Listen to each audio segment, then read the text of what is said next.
오늘은 요나단에 대해서 함께 말씀을 살펴보도록 하겠습니다. 요나단에 대해서 제목을 뭐라고 지었는가 하면 이타적인 사랑이 있음을 보여준 사람이라고 하는 제목으로 함께 말씀을 나누도록 하겠습니다. 우리 성경 사무엘상 31장 1절로 2절에 있는 말씀을 함께 읽겠습니다. 성경 사무엘상 31장 1절로 2절에 있는 말씀입니다. 블레셋 사람들이 이스라엘을 치매 이스라엘 사람들이 블레셋 사람들 앞에서 도망하여 길보아 산에서 엎드러져 죽으니라. 블레셋 사람들이 사울과 그의 아들들을 추격하여 사울의 아들 요나단과 아비나답과 말기수아를 죽이니라. 여러분, 이 구절을 읽을 때 어떤 마음이 드세요? 네? 그냥 사울과 그의 아들들이 죽었구나 이 생각만 드세요? 여기에 언급되어 있는 요나단이라고 하는 이름을 이렇게 볼 때마다 정말 이렇게 마음이 좀 짠해집니다. 그렇죠? 요나단이 정말 이렇게 죽어야만 하는 사람인가? 라고 하는 그런 생각을 갖게 되죠. 제가 그래서 이 본문을 읽을 때 저는 한 두 가지 질문을 하게 됐는데요. 내가 만약 요나단이라면 블레셋과의 전쟁에서 결국 지금 전사하게 되는 상황이잖아요. 그렇게 될 때 하나님에 대하여 어떤 생각을 가질 것 같습니까? 내가 만약 요나단이라면 내가 그 죽는 순간에 하나님에 대하여 무슨 생각을 가질 것 같습니까, 여러분들은? 취하는 주신 자도 하나님이시고 취하시는 자도 하나님이시니까. 네. 그런 마음. 안정희 집사님은 정말 마음이 너무 좋아요. 여러분들은 어떤 생각이 들 것 같습니까? 네. 예. 제가 이제 그 입장에 있었을 때 어떤 생각이 들까 생각을 하면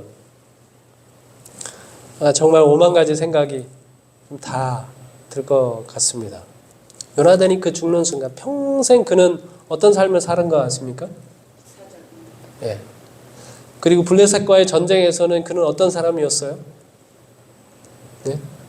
블레셋이 해변의 모래처럼 3만이 넘는 그런 병력으로 진을 치고 있을 때도 절벽으로 올라가서 단 두 사람이 그 블레셋 진영을 어떻게 했던 사람이에요? 블레셋에게 있어서 자기는 그런 사람이었거든요. 근데 지금 누구에 의하여 죽임을 당하고 있어요? 네, 블레셋에 의하여 죽임을 당하는데 그런 어떤 생각이 들었을까라고 하는 생각을 갖게 됩니다. 그리고 그의 죽음의 모습은 우리 신앙인에게 있어서 어떤 교훈을 주고 있을까 이런 생각을 해보게 됩니다. 이 과정을 통해서 여러분 예수님의 모습을 좀 발견하면 좋겠고요. 또 예수님을 닮아가는 그런 시간이 되었으면 좋겠습니다. 여러분, 이제 요나단이라고 하는 사람에 대해서 뭐 다 긍정적인 평가를 하고 있는데 2010년에 사기에 교과의 내용이 뭐였는가 하면 구약의 이제 배경 인물들을 이제 연구하는 그런 그 양규 교과였습니다. 그 중에 이제 사과가 요나단에 대해서 다루고 있는데 그 요나단에 대한 제목이 뭐였는가 하면 위대함이란 말이 제격인 사람이라고 하는 제목이었습니다. 자, 요나단은 정말 위대함에 걸맞는 그런 사람이죠. 그 일요일 소지에 어떤 내용을 다루고 있는가 하면 이 요나단은 최고의 우정을 보여주었던 사람이다. 다윗과의 우정에 대해서 성경이 정말 아름답게 표현했죠. 누구보다도 여인의 사랑보다도 훨씬 더 컸던 사람이 바로 이제 요나단과 이제 다윗의 우정의 관계였다라고 하는 이야기를 하고 있습니다. 그 과의 교훈이 뭔가 하면 진실한 우정이란 아무 조건 없이 고락을 함께 나누고 친구의 현재와 미래에 하나님께서 함께 해주시기를 진심으로 기원하는 것이다. 그 다음에 이제 이 월요일 소재는 어떤 내용이었는가 하면 그의 그 용감한 용맹성을 이제 드러내는 이야기입니다. 그는 위대한 승리를 했던 사람이에요. 믹마스 전투가 이제 사무엘상 14장에 나오는데 아까 말씀드렸던 것처럼 병기를 맡은 보좌관과 더불어서 두 명이서 단둘이서 블레셋 진영에 가서 거기를 흐트러 놓고 결국 이제 이스라엘이 이제 블레셋과의 이제 전쟁에서 이제 승리하게 했던 사람이죠. 그때 그가 이 두 사람하고 갈 때 그냥 간 게 아니에요. 어떻게 갔습니까? 하나님께서 허락하시면 저 블레셋 사람의 전쟁이 사람의 다수와 관계가 있는 것이 아니라 하나님께서 함께 하시면 얼마든지 이길 수 있다라고 하면서 나아갔던 사람이죠. 그래서 이제 그 월요일에 교훈이 뭔가 하면 승리는 무기를 가진 다수의 것이 아닌 하나님을 향해 비전을 가지고 있는 한 사람의 것이다 라고 하는 그런 교훈을 주고 있습니다. 그는 정말 하나님을 믿고 위대한 승리를 감행했던 그런 사람입니다. 그 다음에 화요일에는 어떤 내용을 다루고 있는가 하면 부모와 자녀와의 관계에 있어서 그의 부모는 어떤 부모? 물론 자식을 사랑하는 것 같아요. 그렇죠? 지금 다윗을 왜 미워합니까? 부모가 사울이 요나단의 지위를 누가 뺏을 거니까 다윗이 뺏을 거니까 요나단의 왕위를 뺏을 것이니까 다윗을 미워합니다. 자, 그런데 누가 말려요 그거를? 요나단이 말려요. 그러니까 이 부모가 뭐 합니까? 아버지가 그 요나단도 창으로 찔러서 죽이려고 하고 있는 모습이죠. 그런 아버지, 그런 부모 밑에서 요나단이 있는데 요나단은 어땠어요? 우리가 가정에서 이제 문제가 생길 때 부모가 사랑이 없어서 문제가 생기는 경우는 거의 없습니다. 그렇죠? 사랑은 하기는 하지만 어떻게 하는 거예요? 사랑은 하기는 하지만 하나님의 방식이 아닌 내 승질대로 사랑하기 때문에 이제 문제가 생기는 것 아닙니까? 이제 그 부모 밑에 있을 때에 요나단은 어떻게 하는 거예요? 그 부모를 떠나거나 부모를 멸시하거나 그렇게 하지 않고 여전히 부모의 말씀을 순종하고 부모를 지키고 부모를 존중하고 있는 그런 요나단의 모습을 볼 수 있습니다. 특별히 믹마스 전투에서 이야기해 보시면 사울이 잘못된 명령을 내리지 않습니까? 원수를 다 무찌르기까지는 아무것도 먹지 말라. 근데 그 명령을 듣지 못한 요나단이 꿀을 찍어 먹고 그 다음에 전쟁이 끝난 다음에 제비를 뽑았을 때 그가 뽑혔습니다. 요나단이 어떻게 해요? 그랬을 때 아버지가 그렇게 막 허황된 명령을 내렸는데 아버지 그따위 명령을 내리시면 됩니까? 막 이렇게 하면서 아버지에게 대드는 것이 아니라 요나단은 어떻게 했어요? 왜 나는 죽어 마땅한 사람이다 라고 하면서 아버지를 여전히 존중하고 있는 그 요나단의 모습을 보고 있거든요. 그래서 여기도 말하기를 요나단이 끝까지 아버지 곁을 지켰던 것처럼 모든 그리스도인들은 그들의 부모에게 특별한 의무감을 가져야 한다라고 하는 교훈을 하고 있습니다. 그 다음에 이제 네 번째 제목은 뭐였는가 하면 이인자의 위치입니다. 요나단의 위대한 점은 무엇인가 하면 사울 다음에 당연히 왕권은 누구에게 오는 것인가 하면 요나단 자신에게 오는 것입니다. 이스라엘 백성들이 원했던 이 제도가 그것입니다. 그 전에는 사사를 세웠을 때는 뭐예요? 어떤 사람이 사사를 했어도 그 자식이 그 지도를 이어받나요? 그렇지 않아요. 하나님께서 또 적절한 이스라엘의 지도자를 세우는 그런 제도였는데 이스라엘 백성들은 그것을 원하지 않고 어떻게 했어요? 왕권을 원했습니다. 왕권이 원했다는 것은 무엇인가 하면 왕의 그 권한은 다시 누가? 그의 아들이 이어받는 그런 제도를 원하는 것이죠. 그래서 당연히 그 다음 왕위는 누가 물려받게 되어 있는가 하면 요나단이 물려받게 되어 있는 것이죠. 그러나 요나단은 어떻게 합니까?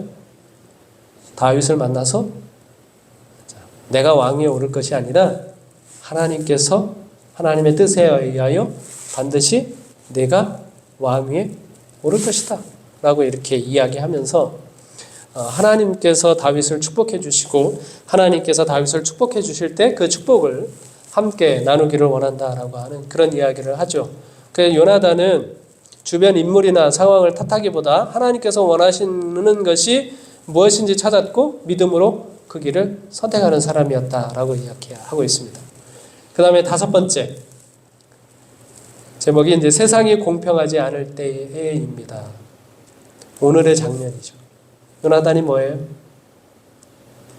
그 전장에서 쓸쓸히 죽게 됩니다. 네. 참 안타까운 장면입니다. 아마 아버지가 없었다면 그 전쟁에서 요나단은 승리했을지도 모릅니다. 그렇죠? 요나단이 그 군대를 지휘했더라면 아마 승리했을지도 몰라요. 네, 아버지가 그 군대를 지휘했고 결국은 그 싸움에서 이스라엘 백성은 물론 아버지와 더불어 자기들이 이제 죽는 그런 상황 가운데 있는 것이죠. 요나단은 어떻게 합니까? 도망가거나 그렇게 하지 않고 뭐예요? 아버지와 함께 아버지 곁에서 죽는 그런 모습을 보게 되는 것이죠. 이렇게 이야기하면서 의인은 간혹 세상 무대에서 이름도 없이 사라지지만 하늘에서는 빛나는 이름으로 영원히 기억된다 라고 이렇게 이야기하고 있습니다. 그것을 받아들이고 있는 것이죠. 저는 의인들이 어떤 사람들인가라고 하는 생각을 하게 되면 예전에는 우리가 참사나 사고나 이런 것들이 있을 때 그것에서 기적적으로 건져내는 것만 하나님께서 축복하시는 의인들의 삶이다 이런 생각을 했었습니다. 그런데 우리가 이제 성경을 읽어보고 또 하나님의 뜻에 대해서 깊이 살펴보면서 제 마음 가운데 느끼는 것 가운데 하나는 어떤 참사에 있을 때 그 죽어가는 사람들 곁에 가장 필요한 사람이 누구일까? 뭐 이런 생각을 해봅니다. 그 죽어가는 사람에게 마지막이라도 그들에게 하나님에 대해서 이야기해 줄 수 있는 사람은 누구일까요? 의인들 아닐까요? 그래서 마치 그 사고나 그런 어려움이 있는 환경에서 의인들만 쏙쏙쏙쏙 뽑아가지고 기적적으로 구출을 받는 그런 이야기만 감동적인 이야기가 아니라 그런 악인들과 더불어 멸망하는 그런 세상과 더불어 함께 운명을 같이 하면서 그곳에서 하나님의 은혜를 하나님의 사랑을 나눌 수 있는 그런 의인의 모습도 참 아름다운 것이구나 라고 하는 그런 생각을 하게 됩니다. 예레미야도 어떻게 했어요? 예레미야도 이스라엘 백성에게 마지막 멸망에 관한 예고를 하면서 바벨론에 항복하라고 하는 이야기를 하면서 자기는 그 운명을 다 하니까 막 도망가는 그런 사람이었나요? 네? 아니요. 그 나라와 함께 운명을 같이 하는 그런 선지자의 모습을 볼 수 있는 거거든요. 요나단도 이제 마지막이 그런 모습을 볼 수 있습니다. 그 요나단에 대해서 우리 교육에 보면은요, 정말 놀라운 평가를 해주고 있습니다. 자, 자기 희생을 통하여 그리스도의 고난에 동참한 사람들의 기록에 2사람, 구약의 1사람, 신약의 1사람의 이름, 대표적인 2사람의 이름을 꽂는다면 구약에서는 누구? 요나단이고요. 신약에서는 침례 요한이다. 이렇게 이야기하고 있습니다. 그리고 이제 특별히 요나단에서 이야기하면서 세자로 태어나 요나단은 하나님의 뜻에 의해 자기가 제쳐진 바 된 것을 알고는 경쟁자에게 친구로서 가장 친절하게 충실한 태도를 보였다. 자신의 생명이 위태로움에도 불구하고 그는 다윗의 생명을 보호하였고 자기 아버지의 세력이 쇠하여 가는 음울한 시기 내내 그 아버지의 곁을 떠나지 아니하다가 결국 그 옆에서 죽었다. 요나단의 이름은 하늘에 소중히 간직되어 있으며 그의 이름은 이 땅에서 이타적인 사랑의 존재와 힘에 대한 증인으로 서 있다. 이렇게 평가하고 있습니다. 그러니까 요나단은 어떤 사람이라고 평가하고 있는가 하면 이 땅에서도 뭐가 있을 수 있다? 이타적인 사랑이 있을 수 있다고 하는 것을 보여준 사람이 바로 요나단이라고 그렇게 이야기를 하고 있습니다. 뭐 사실 우리는 그 정도는 어쩌면 할 수 있을지 모르겠다는 생각이 듭니다. 다윗이 왕이 될 겁니다. 아버지가 다윗을 죽이려고 해요. 그러면 나는 뭐 할 수 있어요? 나도 이제 아버지를 쫓아가가지고 다윗을 죽이는 그 일은 가담하지 않을 수는 있지만 뭐 할 수는 있어요? 가담하지는 않겠지만 그냥 모르는 척 할 수는 있잖아요. 그렇죠? 모르는 척 할 수는 있잖아요. 아버지가 죽이면 뭐 내가 왕위를 이어받을 수 있으니까 좋고 이렇게 할 수는 있는데 나는 내 손에 피를 묻히지 않겠다 이렇게 할 수는 있는데 요나단은 어떻게 해요? 예, 자기의 목숨을 걸고 이 다윗의 생명을 보호하려고 하는 것입니다. 그래서 이 땅에서 이타적인 사랑의 존재를 이제 드러낸 사람이라고 이야기하고 있죠. 얼마나 예수님을 많이 닮았습니까? 빌립보서 2장 5절에 보면 너의 마음에 이 마음을 품으라 곧 그리스도 예수의 마음. 그분은 어떤 분이에요? 근본 하나님의 본체시지만 그걸 다 버리시고 다 희생하시고 우리와 함께 우리를 살리시기 위하여 십자가에서 죽으신 그런 예수님의 모습을 얼마나 많이 닮았는지 모릅니다. 여러분, 남은 자손의 품성은 요나단을 닮았을까요? 마지막 시대를 살아가는 오늘 우리는 요나단처럼 살아야 할까요? 예. 이 마지막 세 천사의 기별이 어떤 기별인가요? 요나단의 품성처럼 살아라 라고 하는 기별이라고 말하면 맞을까요? 세 천사의 기별 아마 도표로 그리면 이렇게 그릴 수 있을 것 같습니다. 그렇죠? 첫째 천사가 심판이 이르렀다 라고 하는 기별을 전하죠.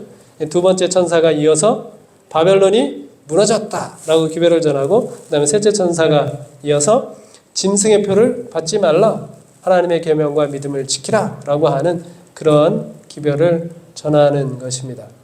자, 그런데 여기 첫째 천사의 기별에 이 심판은 어떤 심판을 말하는 걸까요? 네, 여러분 성경에 보면 의인들이 기다리고 있는 심판이 있어요. 성도들이 기다리는 심판. 시편 7편 8편이라든지 시편 76편 9절에 보면 모든 온유한 자를 구원하시려고 심판하러 일어나신 때로다라고 해서 성도들은 의인들은 뭘 기다립니까?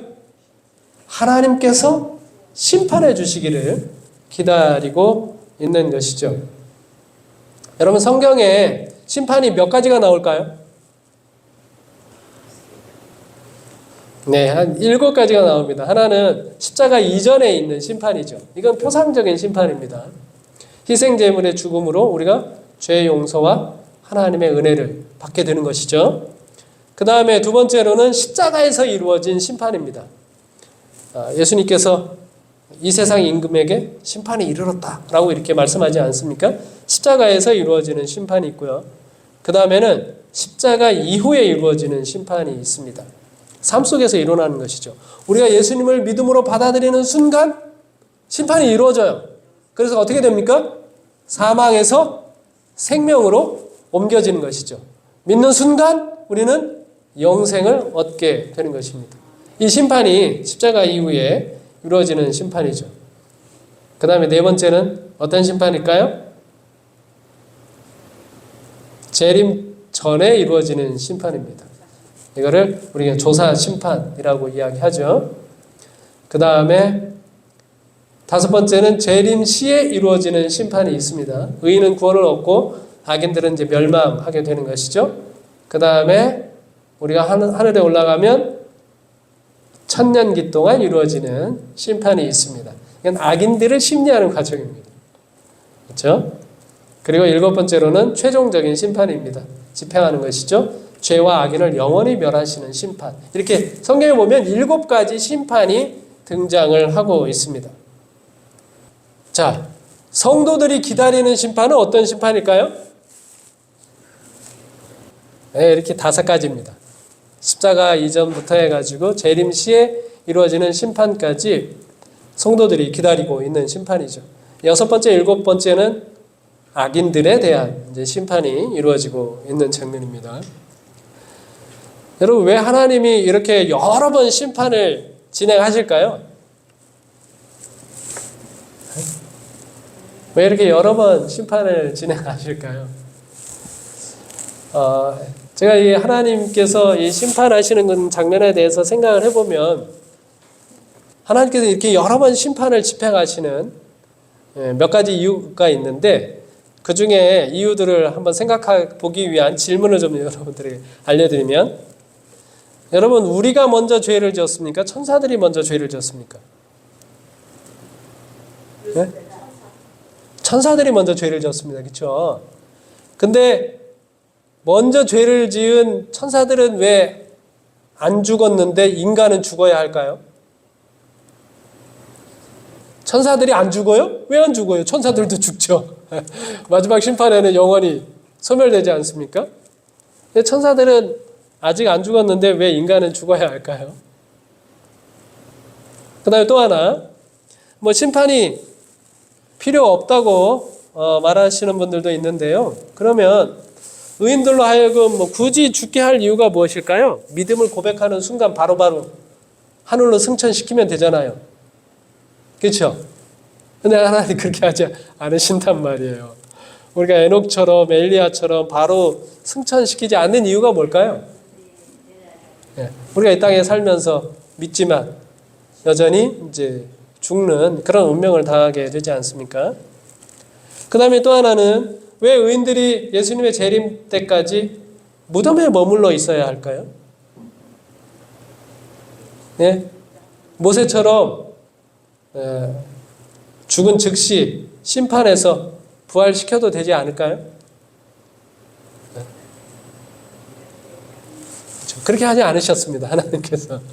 천사들은 안 죽었는데 인간들은 죽고, 그 다음에 예수님을 믿으면 구원을 얻는다고 했는데 사망을 당하지 않고 믿는 순간 바로바로 하늘로 우리를 데려가면 얼마나 좋겠습니까? 만 그렇게 하지 않으시고, 또 그게 안 된다고 하면 죽은 이후라도 바로 승천시켜가지고 하늘로 데려가면 좋겠는데 그렇게 하지 않으시는 그런 이유가 뭘까요? 네? 이런 질문들에 대해서 답할 수 있는 교회는 우리 재림교회밖에 없다고 생각이 듭니다. 왜냐하면 일반 개신교회는요, 죄와 구원의 문제를 개인적인 차원으로만 생각을 합니다. 근데 우리 재림교회는 개인적인 차원을 넘어서서 온 우주적인 문제로 바라보고 있거든요. 죄는 어디서 시작됐는가 여기 말하고 있는 것처럼 하늘에서부터 시작된 겁니다. 지구만의 문제가 아니라 온 우주의 문제를 해결해야 되는 것이죠. 그래서 이 지구의 역사는 온 우주 앞에 뭘 보여주는가 하면 죄라고 하는 것은 결코 있어서는 안 되는 것임을 보여주고 있습니다. 그리고 죄인이 죽지 않고 영원히 사는 것이 행복할까요? 행복하지 않을까요? 행복하지 않다는 것을 이 지구는 온 우주 앞에 증명해 주고 있습니다. 죄인이 죽는 것이 복되다고 하는 것을 온 우주 앞에 보여주고 있습니다. 그래서 온 우주는요, 이 지구의 과정을 통해서 무엇을 깨닫는가 하면 죄와 악인과 사탄과 이 모든 악한 천사들이 지구에서 완전히 소멸될 때 그것이 복된 것이구나라고 하는 것을 뭘 통해서 확신할 수 있어요? 이 지구의 역사를 통해서 확신할 수 있는 것입니다. 사탄이 다스리는 세상은 얼마나 고통스러운 것인지를 이 지구는 다 보여주고 있습니다. 그리고 이 죄악된 세상에 대해서 하나님께서 얼마나 사랑하고 있는지를 보여주고 있는 것이 바로 이제 지구의 역사라고 하는 사실이죠. 그래서 여러분, 이 구속의 역사의 과정을 통해서 하나님께서는 뭘 의도하고 계셔요? 다시는 사망이 없고, 다시는 애통하는 것이 없고, 다시는 곡하는 것이 없고, 다시는 아픈 것이 없고, 다시는 죄가 없는 그런 완전한 회복을 하나님께서 원하시고 있다고 하는 것입니다. 그래서 이 지구의 역사가 끝나고 구원의 그 일이 최종적으로 완성이 되면 뭐라고 이야기하는가 하면 가장 작은 원자로부터 가장 큰 세계에 이르기까지 만물은 생물계와 무생물계를 막론하고 조금도 흠이 없는 아름다움과 완전한 기쁨으로 뭐라고 선포한다? 하나님은 사랑이시라고 선포하는 것입니다. 하나님께서 이 지구의 역사를 통해서 그냥 이렇게 어설프게 구원해가지고 다 구원을 했는데 또 하늘에서 또 죄가 생기면 어떻게 해요? 네? 그렇게 하지 않으신다는 거예요. 예전에 하늘에는 화장실이 있을까요? 이런 질문을 어렸을 때 많이 했어요. 어렸을 때. 그거는 중요한 거는 아닌데 그 질문과 연관지어서 하늘에 가면 또 죄를 지을 수 있을 수도 있지 않을까? 우리가 여전히 뭘 가지고 있으니까? 선택의 자유를 가지고, 죄의 본성을 가지고 있지는 않아요. 선택의 자유를 가지고 있으니까 우리가 여전히 옛날에 그랬던 것처럼, 루스벨이 그랬던 것처럼 우리가 또 하나님께 대하여 반역할 수 있지 않을까? 이런 생각을 했었습니다. 자, 그런데 하나님께서 이 지구의 역사 가운데서 하나님께서 이 지구 가운데서 우리 의인들을 구원하시는 이 과정을 통해서, 이 구속의 역사를 통해서 다시는 죄가 없는, 다시는 사망이 없는 완전한 회복을 하나님께서 하시기를 원하신다고 하는 것이죠. 이것을 위해서 뭐가 필요한 거예요? 저렇게 많은 심판의 과정들이 필요한 것입니다. 모든 지각을 가지고 있는 모든 피조물들이 하나님은 뭐 하시다? 하나님은 의로우시다. 하나님이 하시는 모든 것들은 뭐 하시다? 의로우시고 우리를 위한 것이고 우리의 사랑을 위한 것이다 라고 하는 것을 확신할 수 있도록 하기 위한 그런 과정이라고 하는 것입니다. 그럼 이 심판의 때 우리가 어떻게 살아가면 좋을까요? 그 첫 번째 천사의 기별 가운데 그 내용이 나와 있습니다. 계시록 14장 6절로 7절에 보면 또 보니 다른 천사가 공중에 날아가는데 땅에 거주하는 자들 곧 모든 민족과 종족과 방언과 백성에게 전할 영원한 복음을 가졌더라. 그가 큰 음성으로 이르되 하나님을 두려워하며 그에게 영광을 돌리라. 이는 그의 심판의 시간이 이르렀음이니 하늘과 땅과 바다와 물들의 근원을 만드신 이를 경배하라 하더라. 자, 이 첫째 천사의 기별의 핵심은 뭐예요? 심판이 이르렀다는 것입니다. 심판이 이르렀다는 거예요. 재림전 심판, 조사 심판의 시간이 이르렀다는 것이죠. 그럼 이 시기를 살아가는 사람들은 어떻게 살아라? 하나님을 두려워하며 그에게 영광을 돌리라. 그리고 하늘과 땅과 바다와 물들의 근원을 만드신 이를 경배하라 라고 말씀하고 있어요. 경외하고 하나님께 영광을 돌리고 그분을 경배하라고 하는 것이 이 첫째 천사의 기별의 내용입니다. 우리가 이때를 그렇게 살아가야 한다고 말씀하고 있는 것이죠. 세 개를 다 다룰 수는 없어서 아마 요나단과 관계돼서 두 가지 정도만 다루려고 합니다. 여기 두려워하며 경외하라고 하는 말은 두 가지 뜻을 가지고 있습니다. 하나는 공경하고 존경하는 의미를 담겨 있고 두 번째 뜻은 공포와 놀람의 뜻을 가지고 있습니다. 여러분 그 요한복음 4장 18절에 보면 죄송합니다. 요한복음이 아니라 요한일서 4장 18절인데 제가 요한복음이라고 말씀드렸네요. 요한일서 4장 18절. 사랑 안에 두려움이 없고 온전한 사랑이 두려움을 내어 쫓나니 두려움에는 형벌이 있습니다. 두려워하는 자는 사랑 안에서 온전히 이루지 못하였느니라. 여기 두려움에 대한 이야기를 하고 있지 않습니까? 여기 두려움에는 사랑 안에는 뭐가 없다?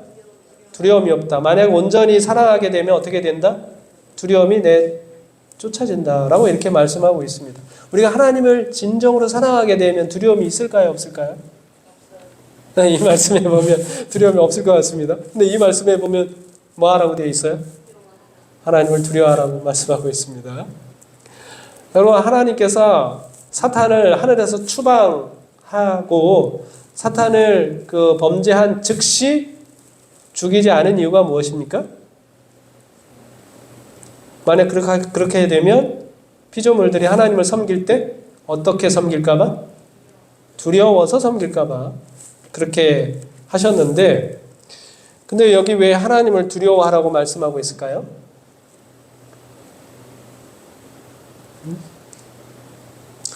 그러면 이 두려움에는 출애굽기 20장 20절에 있는 말씀을 보면 참 재미있는 표현이 있습니다. 하나님께서 임재하셨잖아요. 시내산에. 그 모습을 보면서 백성들이 두려워했습니다. 그랬더니 모세가 백성들에게 뭐라고 말하는가 하면 두려워하지 말라. 하나님이 임하심은 너희를 시험하고 너희로 경외하여 두려워하여 범죄하지 않게 하려 하심이라 라고 이렇게 말씀하고 있습니다. 두려움의 목적은 뭐라는 거예요? 네? 범죄하지 않게 하려 하심이라 라고 말씀하고 있고요. 신명기 10장 12절로 13절에 보면 이스라엘아 내 하나님 여호와께서 내게 요구하시는 것이 무엇이냐 곧 내 하나님 여호와를 경외하여 그의 모든 도를 행하고 그를 사랑하며 마음을 다하고 뜻을 다하여 내 하나님 여호와를 섬기고 내가 오늘 내 행복을 위하여 내게 명하는 여호와의 명령과 규례를 지킬 것이 아니냐라고 말씀하고 있습니다. 여러분 우리가 하나님을 두려워해야 죄악을 멈추게 되어 있습니다. 하나님의 임재에 대한 의식이 있어야 우리가 죄악을 멈추는 삶을 살 수 있어요. 로마서 1장에 보면 복음에는 두 가지가 나타납니다. 하나는 하나님의 의가 나타나고 그 다음에 18절부터 보면 하나님의 진노도 나타납니다. 진노는 뭐에 대해서 나타나요? 경건치 않은 자의 경건치 않게 행한 것에 대하여 경건치 않은 것에 대하여 나타난다라고 말씀하고 있습니다. 죄에 대하여 하나님께서 진노하신다는 의식이 필요해요. 하나님은 순결하시다고 하는 의식이 필요합니다. 그때야 우리가 죄악을 멈출 수 있다라고 하는 것이죠. 여러분 탕자가 내가 하늘과 아버지께 죄를 얻어 싸우니를 처음으로 의식하는 순간 그 순간이 뭐예요? 탕자가 많은 순간 하나님께로 돌이키는 순간입니다. 죄에 대하여 하늘을 의식하게 되는 것이죠. 그러니까 하나님의 임재를 의식하는 사람만이 죄를 더 이상 짓지 않고 멈추게 된다고 하는 것입니다. 왜냐하면 하나님께서는 뭐라고 말씀하시는 분이에요? 우리의 죄된 본성대로 하는 것을 하지 말라고 말씀하시는 분이시기 때문에 그렇습니다. 우리가 그분이 하지 말라고 하는 그것을 하고 있기 때문에 그분이 임재할 때 두려워하게 되는 것입니다. 여러분 만만한 상대의 말은 귀담아 듣습니까? 안 듣습니까? 만만한 상대는 뭐라고 해도 좀 무시하고 넘어가게 되죠. 그러나 우리가 무서운 사람의 말은 소홀히 할 수 없습니다. 그랬다가는 뭐 하니까? 큰일 나기 때문에 그렇습니다. 하나님을 두려워하라라고 하는 그 말씀 속에는 그분이 하신 말씀에 대해서 뭐 하라는 거예요? 하나도 땅에 떨어뜨리지 말고 귀하게 귀담아 들으라고 하는 그런 말씀이 담겨져 있습니다. 그래서 신명기 10장 12절로 13절에 보면 여호와를 경외하여 그의 모든 도를 행하고 사랑하고 마음을 다하고 뜻을 다하여 내 하나님 여호와를 섬기고 오늘 내 행복을 위하여 내게 명하는 여호와의 명령과 규례를 지키는 삶을 살라고 그렇게 이야기하고 있습니다. 하나님을 두려워하라고 하는 것은 죄에 대하여 진노하시는 그런 하나님의 임재를 말하는 것이에요. 그러니까 의식하면서 살아가라고 말씀하고 있는 것이죠. 여기 존 비비어가 이런 말을 했습니다. 사람은 두려워하는 대상을 섬기며 그에게 복종하기 때문에 사람을 두려워하면 사람을 섬기고 하나님을 두려워하면 하나님을 섬기게 된다. 한 사람이 두 주인을 섬기지 못하므로 사람을 두려워하면 하나님을 경외할 수 없는 것이다. 사람은 뭘 섬기는 사람이다? 두려워하는 존재를 섬기게 된다라고 이야기하고 있습니다. 어거스틴도 이런 말을 했죠. 하나님을 두려워하지 아니하면 그 어떤 것도 그 모든 것이 다 두렵고 그러나 하나님을 두려워하면 어떤 것도 두렵지 않다라고 말씀하고 있습니다. 자, 그래서 우리가 하나님의 임재를 의식하고 있는 사람만이 하나님의 순결하심을 의식하는 사람만이 죄에 대한 하나님의 진노를 느끼는 사람만이 할 수 있는 구원의 행위가 무엇인가 하면 시편 31편 19절에 있는 말씀이죠. 우리 같이 읽어보겠습니다. 주를 두려워하는 자를 위하여 쌓아두신 은혜, 곧 주께 피하는 자를 위하여 인생 앞에 베푸신 은혜가 어찌 그리 큰지요. 주를 두려워하는 자만이 뭐 할 수 있어요? 네? 주를 두려워하는 자만이 주께 피하는 자가 될 수가 있습니다. 주께로 달려갈 수 있는 그런 사람이 된다고 하는 것이죠. 여러분 뭐 무섭게 했기 때문에 무서운 것이 아니라 우리가 그분이 우리와 다르다고 하는 사실을 의식하게 되면 우리가 그분에 대하여 두려운 마음을 갖게 됩니다. 그렇죠? 나는 거짓말을 막 밥 먹듯이 하는데 그분은 늘 정직해요. 그러면 그분에 대한 우리가 어떤 마음을 갖습니까? 두려워하는 마음을 갖게 되죠. 나는 막 욕심을 부리는데 그분은 늘 아낌없이 베푸는 그런 분이셔요. 그러면 그분에 대한 뭐가 생겨요? 두려워하는 마음이 생깁니다. 나와 다르다고 하는 것을 의식하는 것이죠. 그런데 그 다름이 뭐 하는 거예요? 너무 아름다운 것입니다. 예수님의 그 품성의 순결하심이 너무나 아름다운 것입니다. 그것을 느끼는 사람만이 뭐 하는 거예요? 그분께로 피하고 그분께로 달려가고 그분의 은혜를 사모하는 그런 사람이 된다라고 말씀하고 있는 것이죠. 그 다음에 이제 두 번째로는 그분께 영광을 돌리라라고 하는 말씀인데요. 이것은 그분의 품성을 반영하라고 하는 말씀입니다. 고린도후서 3장 18절에 보면 우리가 다 수건을 벗은 얼굴로 거울을 보는 것 같이 주의 영광을 보매 그와 같은 형상으로 변화하여 영광에서 영광에 이르니 곧 주의 영웅으로 말미암음이니라 이렇게 말씀하고 있어요. 우리가 어떻게 된다? 그와 같은 형상으로 변화해서 영광에서 영광에 이르는 그런 변화를 계속해서 경험하는 것에 대해서 이야기하고 있거든요. 근데 그 예를 뭐를 들어서 설명하고 있어요?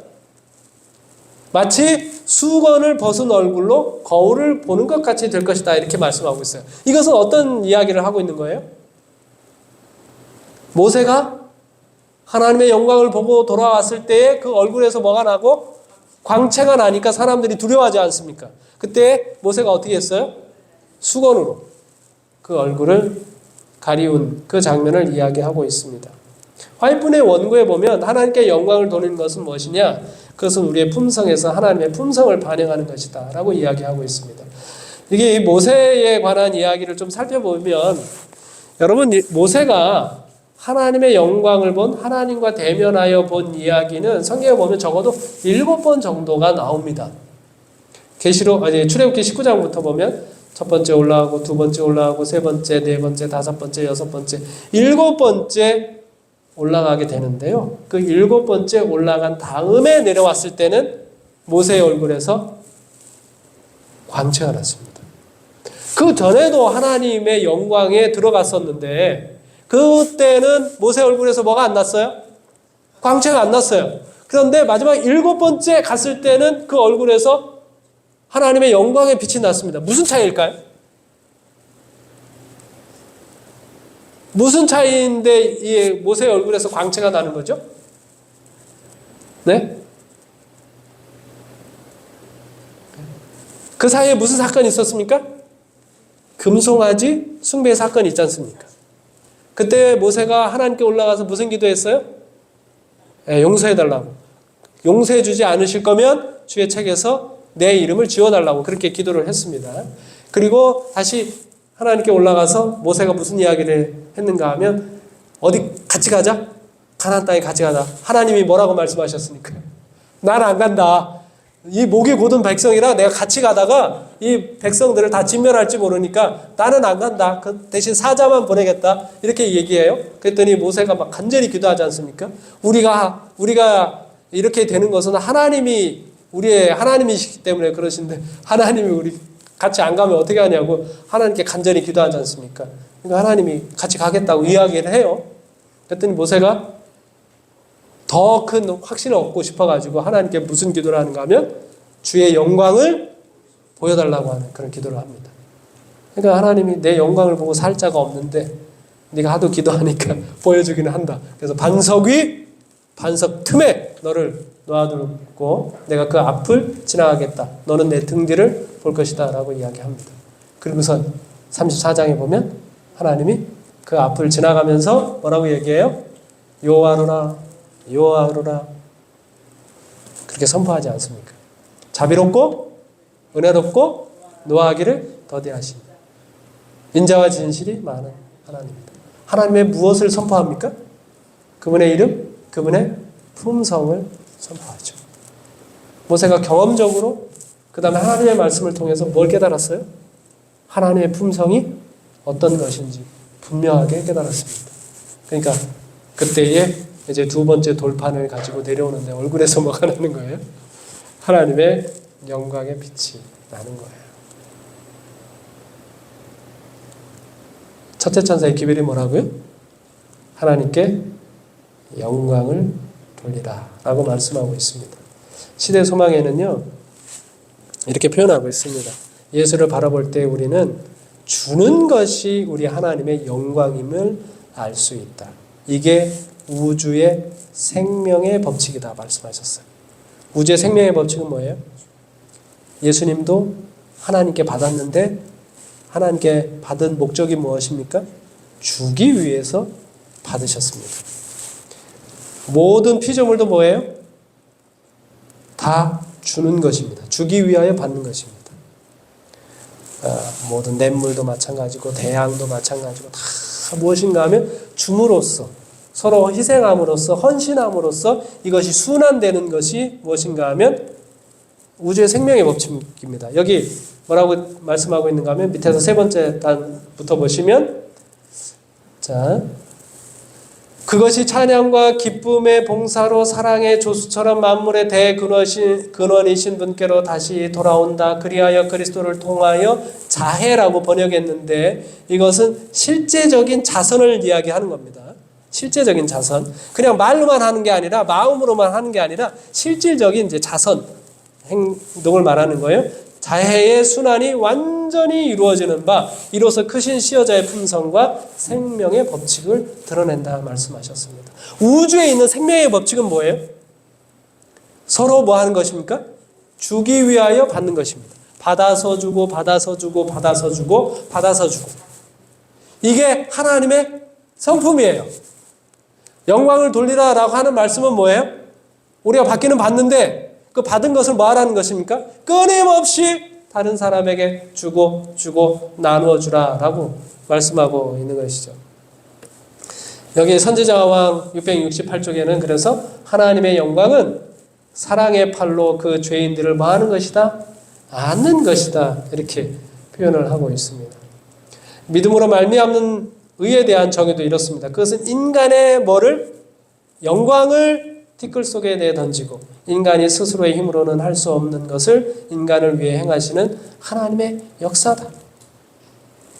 다시 말씀드리면 영광을 돌린다라고 하는 것은 믿는 자의 삶을 변화시키는 하나님의 사역이 이루어지는 것입니다.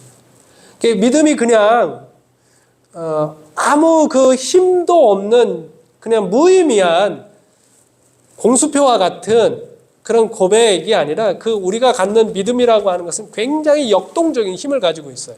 무슨 힘? 우리의 삶을 변화시키는 힘. 우리의 삶을 다른 사람을 위하여 나누는 삶으로 변화시키는 힘이 있어요. 예전에는 막말을 하다가도 우리가 믿음을 가질 때 그 막말을 하던 입에서 선한 말이 나오게 하는 힘이 있어야 그게 진짜 우리를 구원하는 믿음이라는 거예요. 하나님께서 그 믿음을 통해서 역사하시게 되는 그 믿음이라고 하는 것입니다.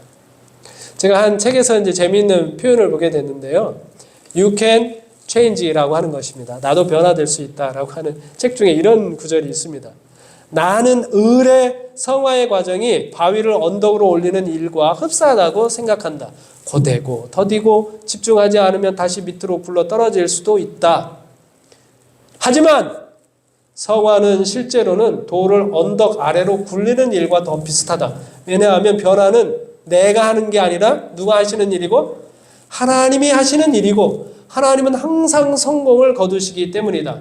문제는 하나님이 하시는 일이기 때문에 잘 내려가는 바위를 내가 뭐 한다는 거예요? 내가 자꾸 위로 올린다는 겁니다. 그 순간 나는 이렇게 말하고 있는 셈이다. 아직 나를 변화시키지 마세요. 죄가 아직 더 좋으니까요. 여러분 참는 게 좋습니까? 그냥 확 뿜어내는 게 편합니까? 아이고 그냥 확 쏟아붓는 게 훨씬 편하죠. 우리의 죄된 원성입니다. 하나님은 어떠실까요? 하나님은 뭐가 더 자연스러울까요?